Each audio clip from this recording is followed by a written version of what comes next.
Tume ya Umoja wa Ulaya EU imesema itaanzisha kitengo kipya cha ujasusi chini ya uongozi wa Ursula von der Leyen. Rais wa Tume ya Umoja wa Ulaya Ursula von der Leyen amehutubia waandishi wa habari wakati wa mkutano na vyombo vya habari katika makao makuu ya Umoja wa Ulaya mjini Brussels mnamo siku ya Jumatatu, huku akisema kwamba sasa lazima wawe na kitengo kipya cha kijasusi ambacho kitaweza kupambana dhidi ya maadui, huku wachambuzi wa mambo na waandishi wa habari wakihisi kwamba ni Urusi. Tume hiyo ya Umoja wa Ulaya inaanzisha kitengo kipya cha kijasusi kitakachoongozwa na rais wa Tume ya Umoja wa Ulaya Ursula von der Leyen ili kuimarisha utumiaji wa taarifa zinazokusanywa na mashirika ya kijasusi ya kitaifa. Vyombo vya habari vimeripoti siku ya leo Jumanne vikitoa mfano wa watu wanaofahamu suala hilo. Kitengo hicho kinapanga kuajiri maafisa kutoka jumuiya ya kijasusi ya Umoja wa Ulaya ili kuunganisha na kubadilishana taarifa za kijasusi kwa malengo ya pamoja.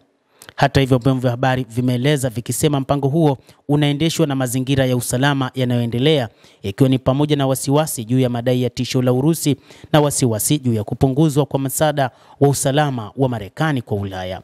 Msemaji wa tume aliambia vyombo vya habari kwamba uundaji wa chombo hicho maalum ukiwa chini ya kiongozi mkuu wa tume hiyo Ursula von der Leyen unazingatia dhana inayoendelezwa na majadiliano yanayoendelea. Hakuna ratiba maalum iliyowekwa, anasema Ursula von der Leyen. Hata hivyo, hatua hiyo inakabiliwa na upinzani kutoka kwa maafisa wakuu katika huduma ya kidiplomasia ya Umoja wa Ulaya ambao wanasimamia kituo cha ujasusi cha hali ya umoja huo INTCEN.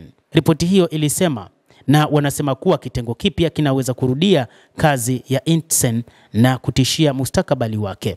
Lengo kuu la kitengo kipya ni kukamilisha juhudi zilizopo za kijasusi bila kupeleka watendaji kazi, vyombo vya habari viliripoti.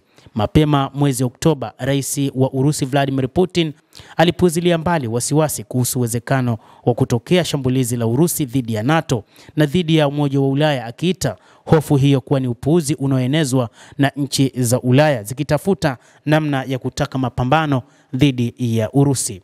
Mtazamaji wa The World News, hayo ndio tuliokuwa nayo kwa sasa, na bila shaka nawe pia una nafasi ya kulike, una nafasi ya kucomment, kadhalika kusubscribe channel yetu hii ikiwa bado hujafanya hivyo, ili uweze kupata habari hizi kwa mapana kupitia hapa The World News. Mimi ni Adam Hussein, endelea kuwa nasi wakati wote, endelea kutufuatilia, utaweza kujua mengi yanayojiri ulimwenguni kupitia The World News.